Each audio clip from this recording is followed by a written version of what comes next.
రాకపోయి ఉంటే అందరికంటే ఎక్కువగా బాగుపడి ఉండేటువంటి వాళ్ళు ఉమ్మడి పాలమూరు జిల్లా, ఉమ్మడి నల్గొండ జిల్లా ప్రజానికం, రంగారెడ్డి ప్రజానికం. కారణం ఆనాటి నిజాం కాలంలోనే తలపెట్టి భూముల రామకృష్ణరావు గారి కొని ప్రజాస్వామ్య ప్రభుత్వంలో ప్రాజెక్టుల రూపకల్పన చేసి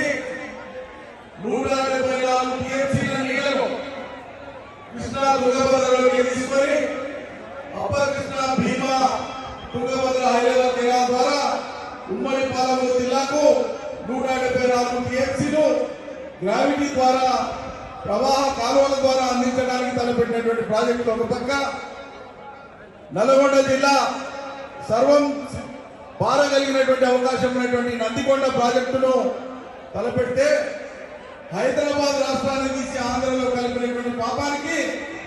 మనం కట్టదలుచుకున్నటువంటి ఉమ్మడి పాలమూరు జిల్లా కోసం అవసరమైన ప్రాజెక్టులు అవి కర్ణాటకలో భూభాగంలో కలిసిపోయాయన్న నెపం మీద ఆనాటి ఆంధ్రప్రదేశ్ ప్రభుత్వం ఆ ప్రాజెక్టులను రద్దు చేసింది.